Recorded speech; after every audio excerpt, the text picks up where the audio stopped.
بسم اللہ الرحمن الرحیم۔ میرا نام بالی سکینہ ہے اور آج کی اس ویڈیو میں آپ کو چٹپٹ بی بی کی کہانی سناؤں گی۔ ایک بی بی نصرانی تھی، غریب اور گودی بھی اولاد سے خالی۔ گھر میں شوہر کے علاوہ کوئی نہ تھا۔ شوہر محنت مزدوری کر کے جو دن بھر پاتا تھا، اسی میں کھانے پینے کا انتظام کرتا تھا۔ یوں ہی گزر بسر ہوتی تھی، زیادہ تر فاقہ سے بسر ہوتی تھی، لیکن میاں بیوی دونوں خدا پر شاکر رہ کر صبر سے کام لیتے تھے۔ رفتہ رفتہ عمر بھی گزرتی گئی، اب ضعیفی کا وقت آنے لگا۔ دل ملول رہتا تھا کیونکہ بعد ان کے نسل باقی رہنے کی امید نہ تھی۔ ایک دن ایک ضعیفہ بی بی تشریف لائی۔ پوچھا، کیوں بی بی نصرانی، تم کیوں آج کل اتنی غمگین رہا کرتی ہو؟ کوئی خاص بات ہو تو بیان کرو۔ یہ تو معلوم ہے ہمیں کہ غریبی ساتھ نہیں چھوڑتی، اس کا تو کوئی غم نہیں ہے تمہیں۔ ہمیشہ تم نے صبر و شکر سے زندگی بسر کی، اب کیا نئی بات ہے؟ بی بی نصرانی نے جواب دیا، بی بی کیا کہوں، قسمت کی بات، غریبی تو غریبی ہے۔ میں اس عمر تک اولاد سے بھی محروم ہوں۔ بی بی ضعیفہ نے کہا، بیٹی غم نہ کرو، خداوند عالم کے اختیار میں سب کچھ ہے۔ وہ چاہے تو مردے کو زندہ کر دے، چاہے تو سوکھے ہوئے درخت کو ہرا کر دے، بے اولاد کو صاحب اولاد کر دے۔ اچھا، تم چٹپٹ بی بی کی کہانی مان لو، خداوند تعالیٰ تمہاری مشکل آسان کر دیں گے۔ یہ کہہ کر بی بی ضعیفہ تشریف لے گئی۔ نصرانی بی بی نے فوراً کہانی مان لی۔ خدا نے 9 مہینے کے بعد ایک فرزند حسین عطا کیا، اولاد سے گھر آباد ہو گیا۔ نصرانی بی بی کو منت پوری کرنے کا خیال آیا، فکر مند ہوئی کہ کیسے منت پوری کروں۔ ضعیفہ سے ترکیب بھی نہ پوچھی کہ جب منت پوری ہو جائے تو کس طرح منت اتاری جاتی ہے۔ اتنے میں شام ہونے لگی۔ دیکھا کہ ایک نقاب پوش تشریف لائی ہیں اور بولتی ہیں، تم نے ابھی تک منت اتاری نہیں۔ نصرانی عورت ان کے قدموں میں گر پڑی اور گر گرا کر بولی، میں آپ کو بڑا یاد کرتی تھی، خدا کا شکر ہے کہ آپ تشریف لے آئیں۔ آپ کی بتلائی ہوئی منت سے آج میری گود میں ایک بچہ نظر آ رہا ہے، مگر میں نے آپ سے منت اتارنے کی ترکیب نہ پوچھی تھی۔ اب آپ بتائیں کیسے منت اتاروں؟ بی بی ضعیفہ نے کہا، 5 ولی منگواؤ اور کہانی جو کہو وہ بغور سن لو۔ کہانی کہنے والے کو 2 حصہ اور کہانی سننے والے کو بھی 2 حصے، لانے والے کو 1 حصہ تقسیم کر دو۔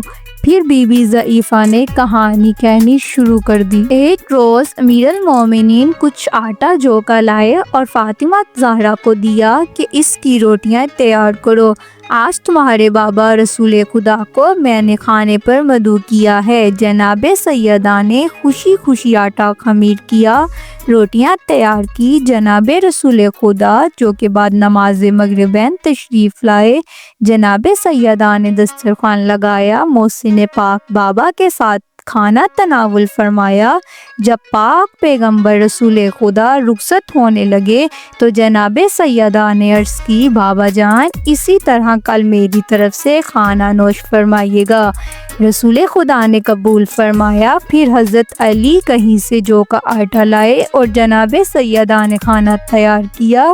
بعد نماز مغربین پھر رسول خدا تشریف لائے اور سب کے ساتھ مل کر کھانا کھایا۔ جب آپ واپس جانے لگے تو حضرت امام حسن نے نہایت ادب سے عرض کی، نانا جان آپ میری طرف سے بھی دعوت قبول فرمائیے۔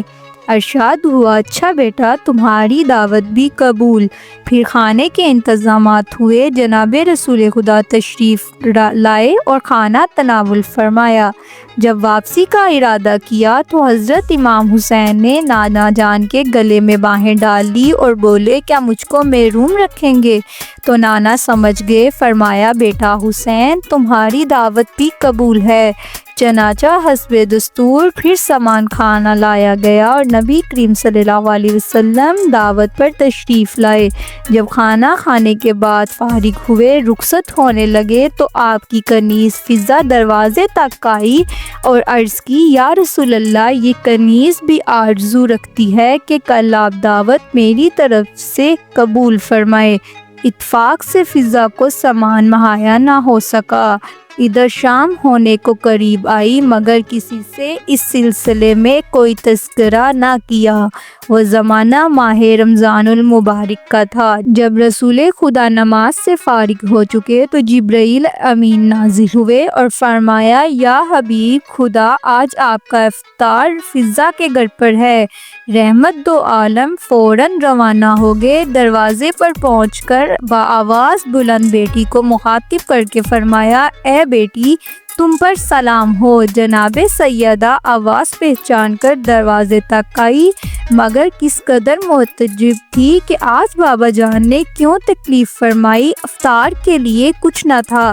الغرض رسول خدا اندر تشریف لائے۔ تھوڑی دیر کے بعد بیٹی سے کہا، اے پارہ جگر فاطمہ، آج ہم فضہ کے مہمان ہیں۔ جناب امیر نے فضہ کو الگ بلا کر فرمایا، اے فضہ، تو نے رسول خدا کو کھانے کی دعوت دی ہے لیکن ہم سے ذکر بھی نہیں کیا۔ فضہ نے عرض کی، یا امیر المومنین، مجھے گھر کے حالات خوب معلوم ہیں، اس لیے تذکرہ نہ کر سکی، سوچا تھا کہ میں خود انتظام کروں گی۔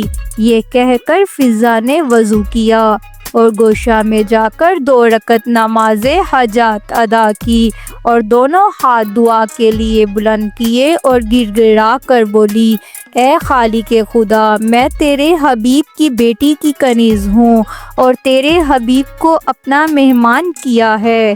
تو جانتا ہے کہ میں کیا ہوں، اس لیے تیری کبریائی کا واسطہ دیتی ہوں کہ میری لاج رکھ لے اور اپنے محبوب اور ان کی آل پاک سے سرخرو کر دیں۔ ابھی فضہ دعا کر رہی تھی کہ سارا گھر کھانے کی خوشبو سے مہک اٹھا۔ فوراً وہ خوان لے کر فضہ حاضر خدمت ببرکت رسول ہوئی۔ جناب رسول خدا نے دریافت فرمایا، یہ کھانا کہاں سے پایا؟ فضہ نے جواب میں عرض کیا، جس کے بھروسے پر میں نے آپ کو مدعو کیا تھا اسی نے بھیجا ہے، یعنی یہ تمام خوان جنت سے آئے ہیں۔ اللہم صلی علی محمد وآل محمد۔ امید کرتی ہوں کہ آپ کو یہ ویڈیو پسند آئی ہوگی، لہٰذا بیل آئیکن کو پریس کر کے چینل کو لازمی سبسکرائب کیجئے، لائک کیجئے، کمنٹ کیجئے تاکہ آئندہ آنے والی ویڈیوز کا نوٹیفیکیشن سب سے پہلے آپ کو مل سکے۔